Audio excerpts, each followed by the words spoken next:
Hiya Steve, lovely to meet up with you and begin working on your game. Just a quick recap of the key points that we covered. We talked mainly about improving and tidying up the impact position. Obviously you've done a little bit of research on the pattern, you're understanding the basic fundamentals that are required, and really this is just a case of adding detail to your initial findings and how the system applies to you as an individual. So if we look at what was happening at the start of the session, the overtaking rate, so the way the club passes the hands through impact, was a little bit excessive. The right wrist flattens out a little bit too fast through impact. The club head is passing the hands. And as we swing through, you can see there that everything's quite sort of flex. We've got a lot of flex in the lead wrist. The elbows are beginning to flex. And as that happens, the club face closes down, in your case, a little bit too fast. There's a little bit of flexing and rolling of the wrist through the golf ball. So we talked about how to work this in, and the drill that we gave you is here being demonstrated by both of us. The way I'm demonstrating it at the back, where it's quite exaggerated, we keep the left wrist very arched.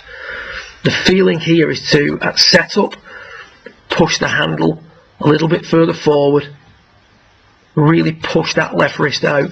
This is early in your session where you weren't exaggerating the drill enough. Towards the end of the session you became much better at demonstrating this drill, pushing the handle forward, a little bit of weight forward, and then it's just, as you can see demonstrated by myself there at the back, a little drop of the left shoulder, and then swing through, keeping the club head below the level of the hands. Really emphasising the change that we're trying to introduce. So don't be shy when you're doing this. Really exaggerate the difference between what we see here yourself and what you see demonstrated by myself. It's complete opposite wrist condition through impact.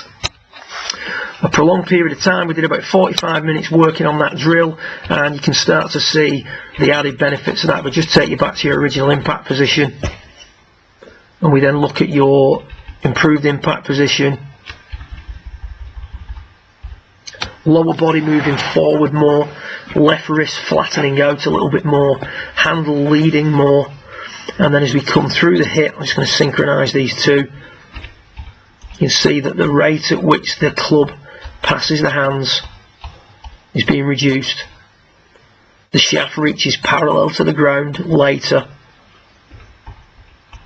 and the club face closes down far less. There are other changes to the swing. We touched on a few during the session, but really it's that move through the hit that I want to tidy up first, and then when we meet in a few weeks' time we can start to look at what else has changed on the back of the work that we're doing. So just keep hammering that drill. As we discussed in the session, you maybe don't need to do as much as you think you do. There's a lot of good stuff in there, and if you're working on the correct pieces, some changes can happen relatively quickly. Good luck with it. If you've got any questions, feel free to drop me a line. Well done.